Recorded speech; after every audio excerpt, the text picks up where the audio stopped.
Nếu lắng to thì các bạn sẽ phơi vào 2 lắng, và lắng nhỏ thì các bạn phải phơi làm 3-4 lắng đấy.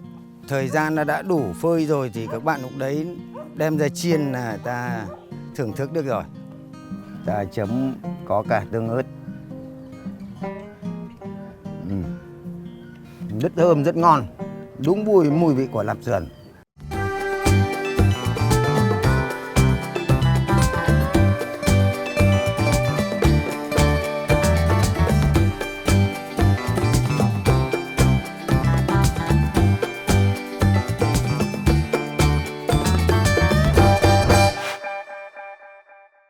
Xin chào các bạn. Hôm nay tôi xin giới thiệu với các bạn một cái món là món lạp sườn. Các bạn nhớ là các bạn chọn cái thịt này là thịt vai nhá. Và mỡ này cũng vậy. Các bạn hãy nhớ là nên có gần vai gáy thì bao giờ nó có độ giòn hơn, chứ nó không dẻo. Cho nên là ta làm cái lạp sườn này cần phải có cái độ giòn, cho nên là ta phải chọn cái tới thịt làm sao cho nó ngon, cho nó hợp lý. Kèm theo các gia vị thì bây giờ làm lạp sườn thì các bạn phải nhớ là có nhiều đường. Đây là số đường này và định lượng tôi đã làm đủ. Và hạt tiêu là hạt tiêu sọ nhá. Nhưng các bạn nhớ là hạt tiêu này thì các bạn sẽ chỉ là đập dập nhẹ thôi. Và có thể các bạn làm cả hạt cũng được. Nhưng các bạn mà nếu làm nào hạt thì các bạn nào ăn được cay thì để nguyên cả hạt. Đây là rượu mai Quế Lộ, muối và mì chính. Đây là dầu điều các bạn nhớ nhá. Làm cái món đó thì ta phải có cái collagen để ta làm thay cho lòng. Đấy là lòng heo đấy, ta thay cho lòng heo. Collagen này là làm rất là tốt các bạn ạ. Và tôi đã có cái món này để tôi làm để cho nó nhanh, cho hợp lý. Và tỏi các bạn hãy nhớ là ta phải giã nhuyễn ra nhá. Thì bây giờ tôi sẽ giã thịt trước. Trước khi giã thịt thì tôi phải thái cho nó vừa phải, cho nó mỏng vừa phải đã. Xong đó tôi mới băm. Các bạn hãy nhớ là cái tên gọi lạp sườn ấy là lạp sườn. Đấy, bây giờ thì các bạn hãy nhớ là tùy từng nơi gọi. Nhưng ở tôi đây là cứ quen gọi là lạp sườn. Cái thịt là lạc vai này các bạn có thể xay được, nhưng mà ta chỉ xay không nên xay nhỏ nha. Các bạn nên xay có miếng ấy là hợp lý nhất. Nếu dùng thì bây giờ ta có dao mới có thớt mà nó hợp lý rồi thì ta về ta băm.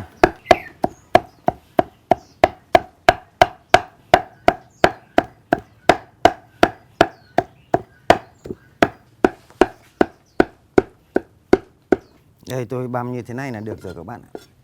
Vì cái món lạp sườn này các bạn không nên băm nhỏ. Nếu các bạn mà băm nhỏ quá thì làm nó giống như kiểu xúc xích chứ không phải là lạp sườn nữa. Bây giờ tôi sẽ thái cái thịt mỡ. Thịt mỡ này các bạn hãy thái nhỏ như hạt lựu nhá. Làm lạp sườn là các bạn hãy nhớ là ta phải cho tương đối cả thịt mỡ lẫn vào thì nó mới ngon. Ví dụ như các bạn làm 1 cân thì trong đó phải có 2 lạng thịt mỡ.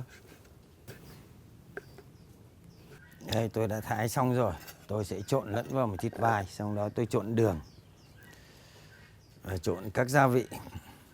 Bây giờ tôi sẽ thái qua cái tỏi lên, xong tôi cho vào cái cối này để tôi giã nhuyễn. Nếu các bạn mà có tỏi bột, các bạn cho tỏi bột cũng được. Nhưng mà tôi làm bằng cái tỏi tươi này thì bao giờ nó vẫn giã ra thì bao giờ nó vẫn có cái độ thơm hơn.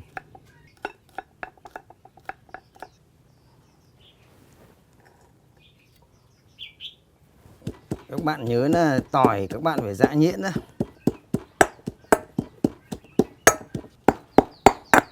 Đây các bạn ơi, tôi đã giã xong rồi. Rất là mịn, nhỏ, mịn, mượt ra đây. Tôi sẽ cho luôn vào trong cái bát thịt này để tôi sẽ trộn đều nó lên.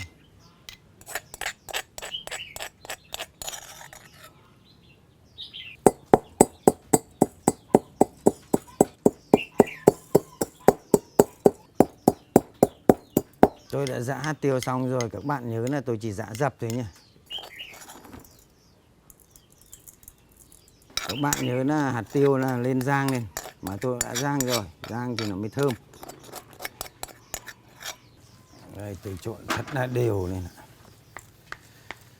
Các bạn đã tẩm ướp như thế này, các bạn ngửi thấy mùi thơm lừng luôn.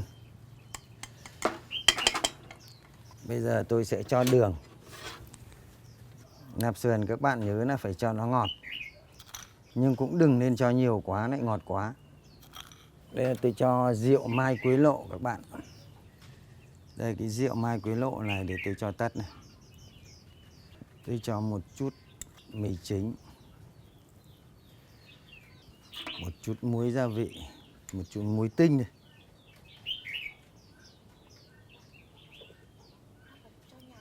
Đây các bạn nhớ là tôi chỉ cho một thìa dầu điều thôi. Đây là ta nêm màu. Trước tiên là ta đã phải dùng đũa và thìa ta trộn thật đều đã. Sau đó ta phải đi găng tay vào ta trộn làm sao cho thật đều nữa. Các bạn trộn nếu mà thấy màu nó chưa được lên màu nhiều thì các bạn lại phải cho thêm dầu điều. Trước đây là tôi cho một thìa, sau đó tôi phải cho thêm thành gần 2 thìa đấy các bạn. Tương đương 12 thìa thì màu nó đã lên đẹp rồi. Các bạn nhớ là phải ướp trong vòng 2 tiếng đấy nhá. Trong lúc tay khô thì các bạn hãy nhớ đấy này, là các bạn lồng vào cái ống collagen này trước. Nếu các bạn mà đi mà tay có mỡ ấy, các bạn lồng cái này rất là khó nó trơn. Đây các bạn nhớ là tôi sẽ lồng vào cái đầu chai, sau đó các bạn vặn lút vào để cho nó có bám cái độ chặt này thì các bạn sẽ lồng vào rất là hợp lý. Đây tôi đi găng tay tôi sẽ làm sao nhào cho nó thật là đều. Sau đó ta để ủ ướp trong vòng 2 tiếng đấy. Như thế này thì nó mới được đều được. Đây, để đây để ướp trong vòng 2 tiếng.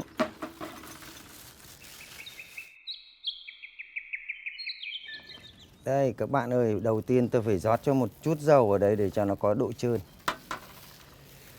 Đấy. Và bây giờ tôi sẽ cho nhân vào đây.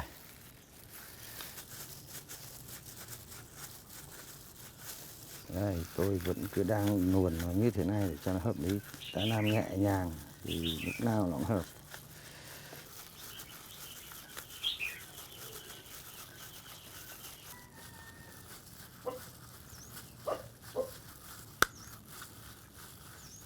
Các bạn nhớ là ta làm bằng lòng lợn đấy, lòng lon, ta phải làm tuốt nó sạch. Các bạn nhớ là ta chỉ nhồi nó vừa phải thôi, không nên chặt quá mà cũng không nên lỏng quá. Đây các bạn nhá, tôi bỏ găng tay ra để tôi buộc cho nó đỡ trơn, để dễ buộc.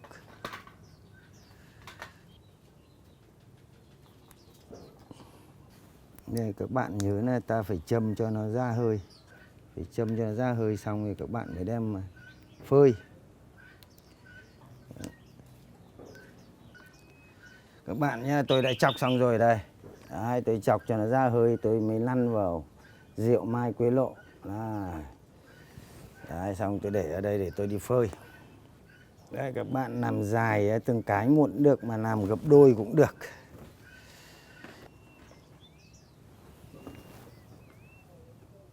Đấy là các bạn nhớ là ta ngâm một như thế này, ta lăn nó qua đi thì các bạn hãy nhớ là khi ta mang ra phơi thì côn trùng nó không bậu vào. Đấy. Các bạn cứ cho ra cái đĩa, nhưng nhớ là khi các bạn làm nhân xong là các bạn phải ngâm 2 tiếng ấy nhá. Các bạn ướp ấy là 2 tiếng xong các bạn mới đem nhồi vào lòng hay là cái ống collagen. Như vậy tôi đã làm xong, bây giờ tôi mang ra phơi. Bạn nhớ là có dây phơi thì các bạn phơi dây phơi, mà nếu không có các bạn phải treo lên như thế này. Đấy. Nếu lắng to thì các bạn sẽ phơi vào 2 lắng. Mà lắng nhỏ thì các bạn phải phơi làm 3-4 lắng đấy. Các bạn đã rúng rượu rồi thì không lo là các cái con ruồi muỗi nó bậu vào đây cả. Thời gian nó đã đủ phơi rồi thì các bạn lúc đấy đem ra chiên là ta thưởng thức được rồi. Các bạn ơi, tôi phơi đây đã được 3 nắng rồi đây. Thực tế ra thì nắng với mùa đông này thì nó yếu, nhưng mà nó mang cái tính chất là nó hanh, cho nên là đạt yêu cầu rồi. Nếu mà mùa hè á, thì nó sẽ rắn đanh hơn nữa. Nhưng đây là nó là mùa đông, cho nên nắng nó yếu. Nếu bạn nào mà ăn rắn hơn thì các bạn sẽ phơi thêm 1 ngày nữa. Còn tôi như thế này là hợp lý lắm rồi. Đấy, nó rất là vừa mà nó đã quắt đây này. Trông là rất là ngon. Bây giờ tôi vào tôi sẽ cho chảo lên. Tôi gióng bếp và tôi chiên hay rán cũng được các bạn ạ. Để tôi thưởng thức đây. Đây, tôi sẽ cho ra đĩa đây các bạn. Tôi sẽ bỏ hết cây đầu chỉ này ra nhé, các bạn nhớ nè. Tôi bỏ hết tôi ra. Xong tôi đi tôi chiên nó lên. Tôi cắt gọn đầu để cho nó gọn, để bỏ hết cái chỉ buộc đây. Bây giờ tôi cắt cái này tôi gióm bếp. Các bạn nhớ là khi rán các bạn chỉ cho vừa phải dầu thôi, không cho nhiều quá.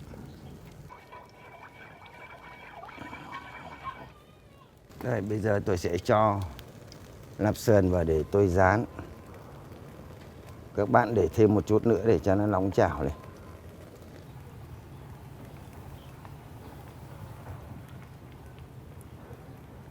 Tôi phải đun lửa nhỏ thôi các bạn, không nên đun lửa to. Đun lửa to cái này để nhanh cháy lắm. Các bạn nhớ là các bạn phải rán thật nhỏ lửa. Nếu các bạn mà rán to lửa quá là cái này nó sẽ hay bị nồi lên nó vỡ đấy. Bây giờ là được rồi, bây giờ tôi chín rồi các bạn ạ. Bây giờ tôi mang đi tôi thái. Các bạn hãy nhớ là ta đun chỉ vừa phải nhá. Cho ra, các bạn hãy dốc cho nó ra hết các cái dầu đi. Rất thơm ngon các bạn ạ. Thơm lắm. Đây tôi đã để nó tương đối nguội rồi. Bây giờ tôi thái. Các bạn hãy nhớ là lấy rau sắc thái. Đây các bạn. Các bạn thái nó vừa phải, cũng không nên thái nó dày quá.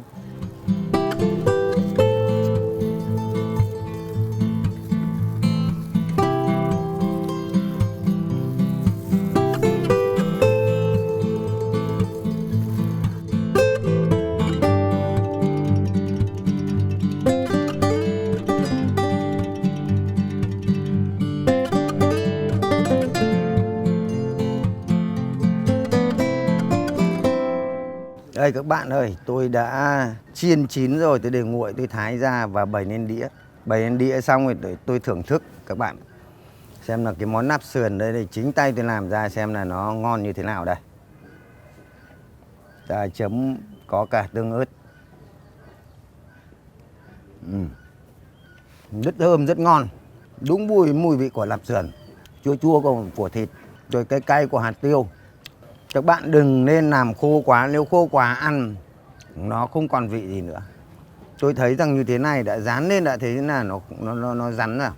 Ăn như thế này là ngon hơn là vừa.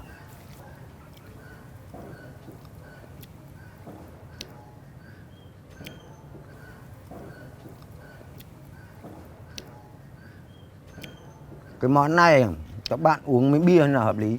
Ăn cơm cũng được các bạn ạ.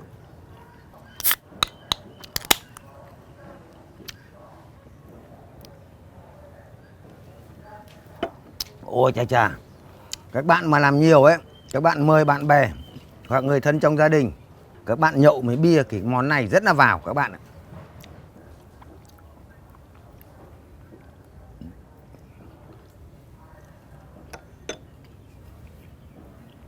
Các bạn hãy nhớ khi mình làm đấy mình tặng cho bản thân trong gia đình, người thân rồi bạn bè, mời bạn bè, đấy là một cái thú vị nhất các bạn ạ.